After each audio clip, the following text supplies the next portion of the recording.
Hi, I'm Brendan McLean. As a member of the McCoss Lab in the Genome Sciences Department of the University of Washington, I have been creating a software application named Skyline for working with selected reaction monitoring, or SRM, instruments. In this video, I will walk you through how to use Skyline to create sets of transitions that you can export to run targeted proteomics experiments on your SRM instruments. This video is broken into 5 sections: direct document editing, setting support, using MS spectral libraries, transition lists, and working with your own MS results. Feel free to skip directly to the section that interests you using the links to the left. Like most document editors, there is not much to look at in Skyline before you start editing. I could open a saved document, of course, but for this demo I'll just edit this new document. One quick way to get sequence information into Skyline is to simply paste from the clipboard. In this text editor, I have a yeast FASTA file. I have selected several of the first proteins, which I will copy. Returning to Skyline, I'll paste them into my new document. Skyline digests the proteins into peptides, calculates precursor mass to charge ratio, and chooses product ions to measure in an SRM instrument. I'll get to the settings that control all this in the next section, but for now let's focus on Skyline's direct editing support. The sequence tree already displays a lot of useful information like protein ID, peptide position, precursor MZ and charge, and product MZ and charge. But Skyline gives you access to a lot more through tooltips it displays when you hover over these nodes. Hovering over a protein will show you the location of the chosen peptides, and if you select a peptide in the protein, the tooltip will highlight that peptide. The peptide tooltip shows fragment ions and the ones you have chosen, along with other information including any static modifications that may be present. To edit the list that Skyline has created automatically from the current settings, I can just delete the excess.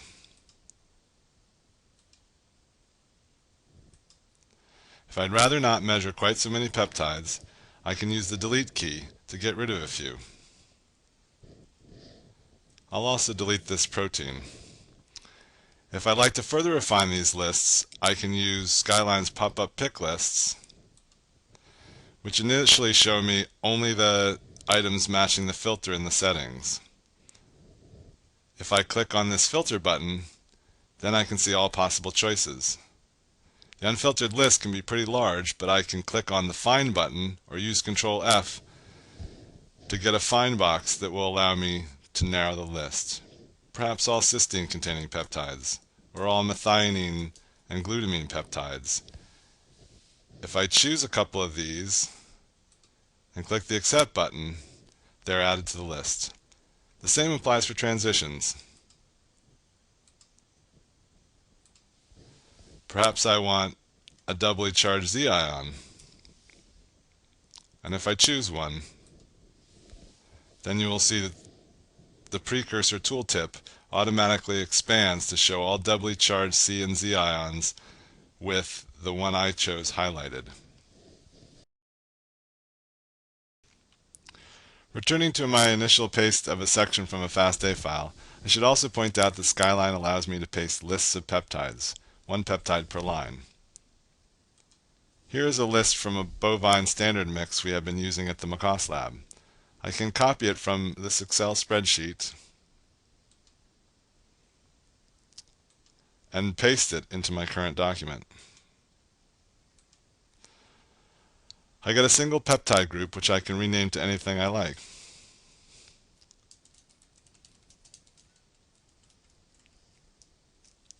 These peptides are a little different from the ones chosen from the FASTA. They lack the previous and next amino acids and position information, and the peptide filter that was applied to the FASTA sequences was not applied to them.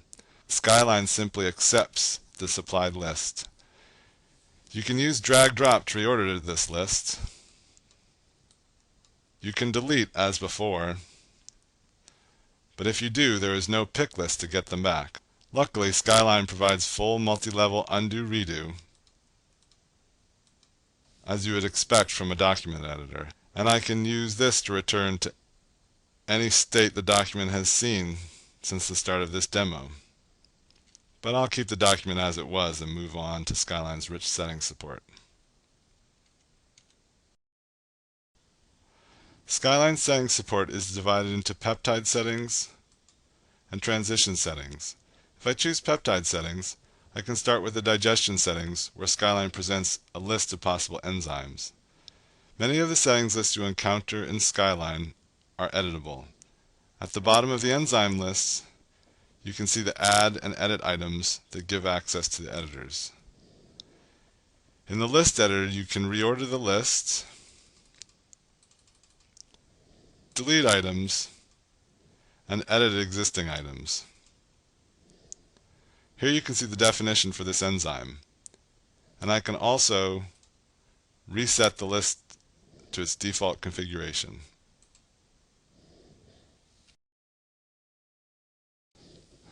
On the Prediction tab, the only setting here right now is the retention time prediction, which starts with an empty list.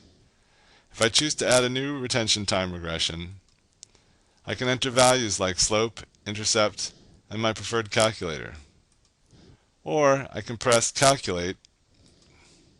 Skyline presents a grid into which I can paste a set of measured peptides and their retention times on the column I plan to use in my experiment.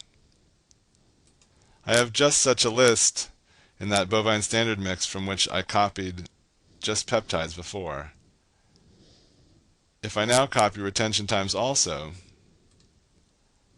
and paste those into the retention time grid, Skyline automatically calculates the slope and intercept and chooses the calculator that gives it the greatest R value.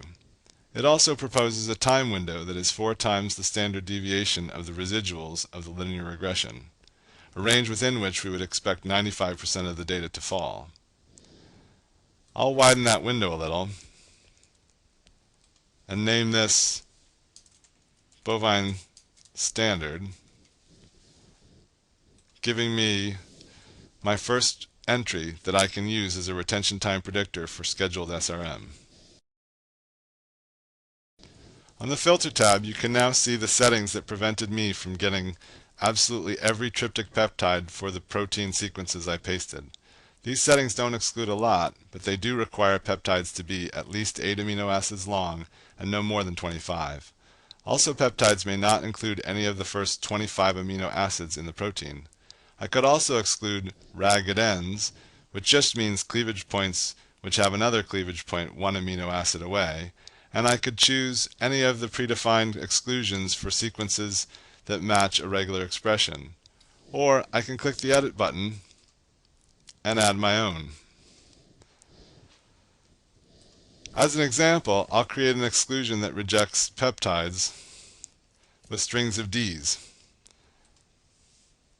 and name it D-runs. If I check my new entry, then Skyline Auto Selection will not include those peptides.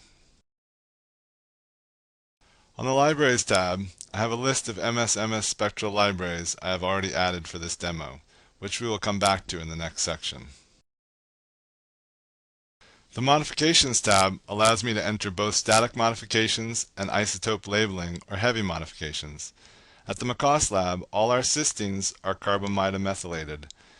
If I click the Edit button for static modifications, I can edit that modification and see that it is defined as occurring on cysteine modification anywhere in the peptide with a chemical formula of C2H3ON. The modification Both occurs on monoisotopic and C-terminal average masses are lysine. calculated automatically from this formula. Returning to the main dialog, I can click the Edit button for the isotope labeling modifications.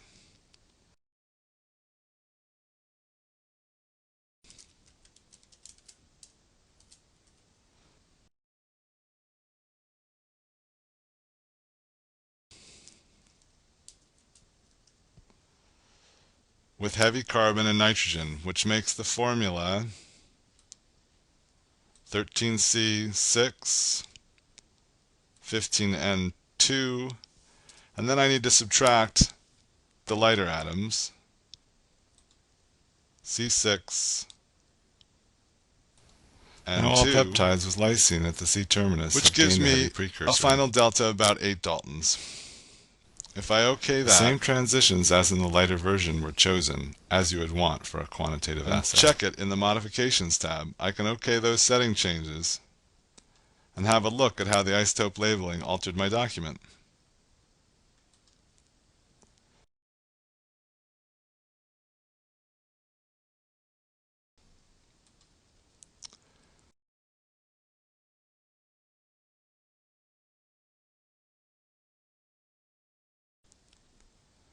The peptides with arginine at the C-terminus do not have a heavy precursor. The layout of the transition settings is similar to that of the peptide settings. Here, the first tab is the prediction tab, which contains a choice of monoisotopic and average mass calculations for both precursor and product ion masses. For collision energy, this tab comes with standard regressions based on precursor MZ for both thermo and ABI. And again, the list is editable, allowing you to add your own should you need to. Declustering potential is not used for thermo instruments, but a regression for ABI Q-trap is available. On the Filter tab, again you can see why Skyline automatically chose the product ions it did when I pasted sequence text. It is currently set to choose the first 3 singly charged Y ions that have a mass to charge ratio greater than the precursor value for a doubly charged precursor, plus any ions N-terminal to proline. Our own studies have indicated this is a good choice when you lack measured results for a peptide, but the Filter tab offers a lot more flexibility in product ion choice. As a quick demonstration, I'll open the filter to include charged 3 precursors, charged 2 product ions, with lysine and B terminal ions. peptides now containing 4 precursors. Then I'll open the range from the third ion, B or Y3, to the next to last ion of each type. If I OK that, you can see that the precursor and transition lists have gotten a little out of hand, and all precursors containing quite a lot of transitions. To conclude this section on Skyline's setting support, I'll give these settings a name and save them for future use. These saved settings themselves live in a list that may be edited, as we first saw with enzymes. Before moving on to the next section, I'll just undo back to when I had more reasonable settings and delete the bovine standard peptides.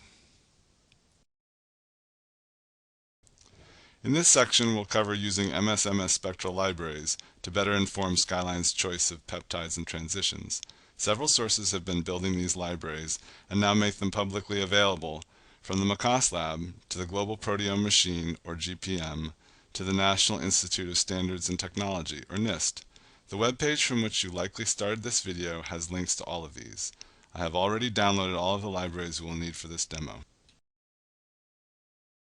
To get started, I'll choose Peptide Settings and switch to the Library tab. I have already set up several libraries, but to show you how simple it is to add one, I'm going to add the yeast library from NIST. By now you should recognize an editable list when you see one. I just click the Edit button and then the Add button. I'll name this library Yeast NIST and click the Browse button to find it. Click OK a couple of times to get back to the Settings dialog, and that's it. On the Library tab, I check the new library, and Skyline gives me a few new options. I could tell it to ignore the library in picking peptides and use the filter as before, or combine information from the library and filter, but I'll just stick with the default of picking only peptides that appear in the library and click OK to see how that changes the document. When you try this yourself, you may find that NIST libraries take a while to load the first time because they are distributed in text format, but I have loaded this one before and Skyline created a binary cache for it. In the document, the peptides and transitions have changed. The icons for all the peptides now show a spectrum-like mark to indicate they have associated spectral library information. The precursors and transitions show the same mark added, and the transitions show an intensity rank calculated from the library spectrum. A new graph pane has appeared in the document area. If I click on a peptide, then the corresponding MS-MS spectrum from the library is graphed, with all ranked candidate ions highlighted. As I change the selection in the tree, the selected transition will highlight in red, and the graph will change to show the spectrum for the selected peptide. Both the View menu and a right-click Context menu offer a number of options to further customize the graph. I can highlight the B ions and the charge 2 ions, or turn them back off again. From the Context menu, I can print, save, or copy to the clipboard. I can select a box to zoom in, or use the mouse scroll wheel. And control clicking allows me to pan across the graph. If I turn off auto-scaling of the y-axis, I can also use control click to change the y-axis scale. Or I can undo all zooming and panning to get back to where I started. Returning to the peptide settings, I'll add the BiblioSpec yeast library from the McCoss lab. Because it precedes the NIST library in the list, Skyline will give its spectra preference over those in the NIST library. If I select over several peptides, you can see from the graph titles that some spectra still come from the NIST library, but others are now found in the BiblioSpec library. Now I'll go back to the peptide settings and switch to the yeast library provided by the GPM. And this time, I'll choose a value by which to rank the peptides. The GPM provides an expectation score, and I'll choose that.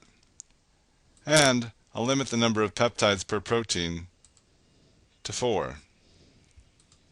That gives us a lot fewer peptides for the proteins we've chosen. You may notice there are a lot fewer peaks in these spectra. That's because the GPM stores a consensus spectrum containing only the 20 most intense peaks matching fragment ions, which should be plenty for our purposes. The transition settings also have a tab for spectral libraries. On it, I find the tolerance Skyline has been using to match the MS-MS peaks with the fragment ions it uses to pick transitions. There is also a checkbox telling Skyline to pick transitions based on the library spectrum when it is available, and the number of ions to pick in intensity rank order. I'll change that number to 5 and return to the document, where I now have the 5 most intense transitions for each of the peptides chosen. To conclude this section, I return to the menu item to import a FASTA file and choose to import the entire yeast proteome.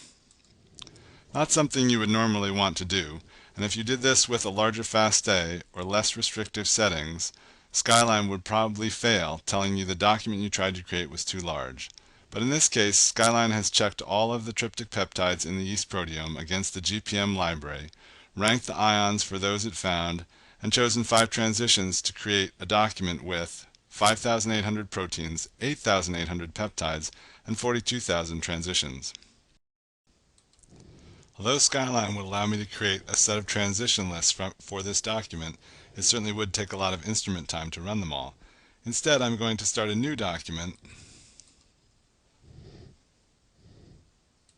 that I will use to show you how to export instrument settings.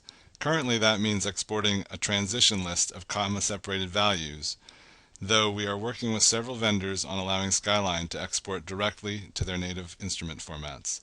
Many labs already produce transition lists through various means, and I'm going to use one from a collaborator to populate this document. As with raw sequence text, I could use the import menu to import the file into my document, but I can also paste. This Excel spreadsheet contains my collaborator's original transition list. You can see the precursor and product mass to charge ratios, and a field that encodes the protein ID, peptide sequence, and whether or not the peptide is isotope labeled or not. I can copy this list and paste it into my new document. But that will give me an error because I don't yet have settings that allow Skyline to match the values in the spreadsheet with its own calculations. In this case, Skyline directs me to my isotope labeling modifications. Rather than make the necessary changes in this demo, I've already saved settings that match this transition list, and I will choose those now from this settings menu. Skyline asks if I want to save my current settings, and I will save them as yeast GPM. Now you can see the mouse ABI settings checked in this menu. If I take a quick look at the heavy modifications, I find that a new heavy arginine modification has been added. On the Library tab, the NIST mouse library is checked. On the Prediction tab, I will also choose the bovine standard regression I created earlier in this demo. In Transition Settings, the ABI regressions for collision energy and declustering potential are selected. Returning to the document, I'm now able to paste that transition list, giving me a new set of peptide groups with one peptide in each. Each peptide has a light and a heavy precursor, and if I expand all peptides, I can see the transitions chosen by the authors of the original transition list. Looking at the transition ranks that Skyline has assigned using the NIST mouse library, it looks like they did pretty well, always choosing the two most intense peaks, with the third usually within the top 5 to 6.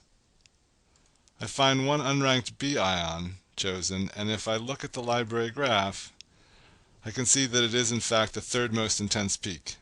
The ABI Q-trap does a better job at preserving B ions than the thermoquantum, so this may be a good choice for their instrument.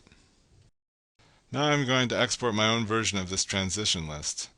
Choosing Export from the File menu, I name my file Demo Mouse and choose to export in the ABI format. Before writing the instrument settings, Skyline presents me with one more dialog where I can tune how my document's transitions get exported. If it is a large document, I can break it up by protein, or by setting a fixed maximum number of transitions per injection. We recently used this to measure nearly every transition for 230 peptides in 40 injections. But in this case, I started with a transition list for a single injection, and I'll export back to a single list. I'll also make this a scheduled method.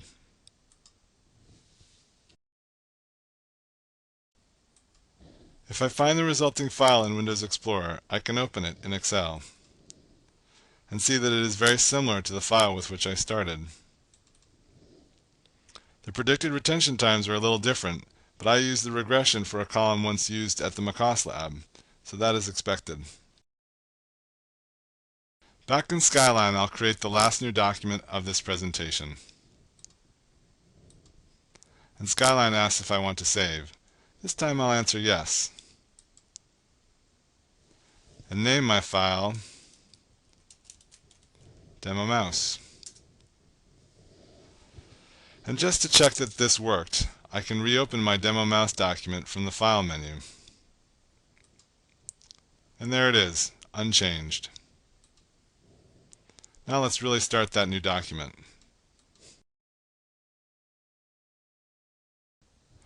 In the final section of this presentation, I will cover how to use your own MSMS peptide search results to help you pick peptides and transitions when you desire spectral data specific to your experimental conditions. In this case, Skyline allows you to build your own spectral library. The currently supported input formats are pepxml and mzxml, or the McCoss Lab's own SQT and MS2 formats, though the list may expand over time. If you find you want to create your own libraries on a larger scale, you may want to request the bibliospec command line tools, also available from the McCoss Lab. Returning to the Library tab of the peptide settings, I can now click the Build button and use the Library Build wizard to create my own library. I'm going to name this library Keller Omics, since I'll be using the 18-mix dataset originally used by Andy Keller to calibrate peptide profit. Because I've done this before, everything else I need on this page has already been entered automatically by Skyline. Skyline has chosen a file name in the directory where I keep my libraries. I will choose to keep the redundant library after bibliospec has chosen the best replicate for each peptide to give Skyline a non-redundant library to use. The cutoff score is the lowest peptide profit probability I'll allow. The lab authority is already set for my lab, but you'll want to use one specific to your lab. And Skyline has generated an acceptable ID specific to this library, so I'll just click the Next button. Now I need to choose some files from which to build the library. If I click the Add Directory button, then I can just choose the CPass pipeline directory where I use Xtandem and the TPP to run my peptide searches. Skyline gives me a list of possible pepxml files, and I could incorporate them all into my library, but I just want the one for the Keller Omics data, which I have already searched using the KScore plugin for Xtandem.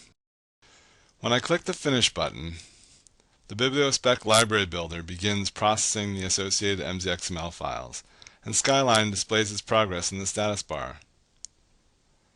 I'll uncheck the mouse library I've been using and check the new Keller Omics library. Then I can OK those settings and choose to import a FASTA file. This time I'll import the 18-mix FASTA for the proteins used to generate the data I'm processing. Now we can see all the peptides that were incorporated into the new library and quickly select a few to verify the spectra look pretty good. I hope this presentation will help you start using Skyline for your own targeted proteomics experiments. If you do, you will certainly discover features that were not covered in this video, and I am still hard at work extending Skyline's capabilities even further. You can sign up on our website to post bugs and support requests and to receive email updates about new versions.